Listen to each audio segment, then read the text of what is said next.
réaction à chaud comme ça pour dire que moi je ne suis pas ici au titre du ministre de la Justice, comme je l'ai dit. Je suis le président d'un parti politique de l'opposition. Et j'ai en face de moi un autre président d'un parti politique de l'opposition.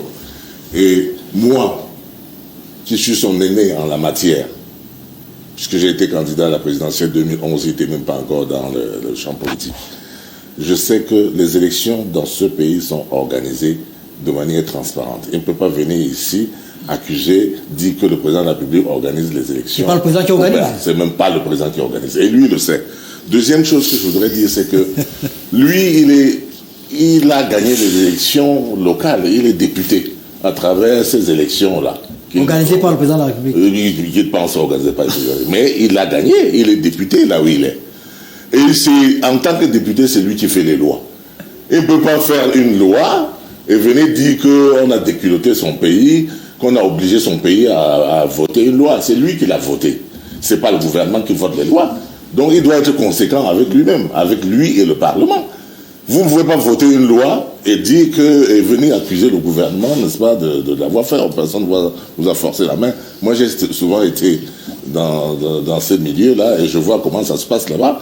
Je pense que vous êtes très libre là-bas. Je suis souvent vos débats. C'est des débats houleux. Et même quand vous avez des membres du gouvernement en face de vous, ça ne se passe jamais très facilement. Je le sais. Donc vraiment, il ne faut pas qu'on profite, n'est-ce pas, de ce plateau à la télévision pour rentrer. On était dans le football.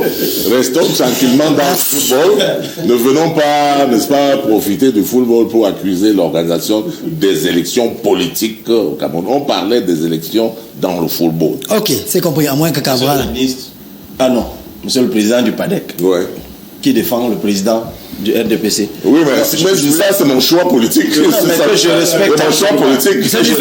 Permettez qu'ils disent... Non, je voulais simplement dire, restons dans le foot. Peut-être le moment viendra, on va parler de politique. Voilà, mais restons dans le foot pour dire que je n'ai rien contre le fait qu'on ait révisé. Vous savez comment ça se passe à l'Assemblée, on s'y retrouve souvent. À l'époque, je n'étais même pas député, mais en tant que leader d'opinion, leader politique à l'époque, je m'y étais opposé déjà. Je disais, mais non, on ne peut pas. Je veux bien qu'on révise une loi dans notre pays, mais on ne peut pas la réviser sur injonction de la FIFA. Je trouvais ça prétentieux. Mais le président de la République, justement, parce que lui, il voulait qu'on avance, je présume, a laissé faire. On a même révisé cette loi. Mais figurez-vous que l'une des raisons pour lesquelles on a attaqué la FECAFOOT, c'est que la FECAFOOT refuse de faire des textes qui sont conformes à cette loi. Ça veut dire que le désordre, c'est chez nous. D'accord, on nous a ridiculisé. Bon, le mot est fort.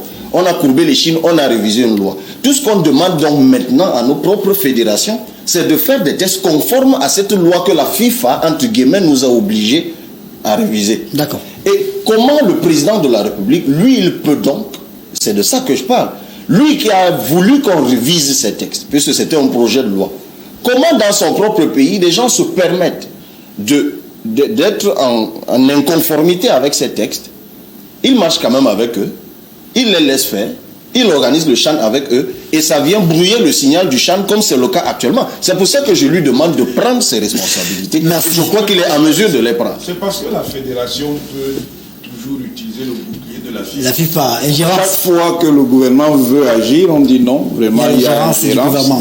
Le gouvernement est obligé de reculer. Voilà. Merci. Mesdames, messieurs, on va...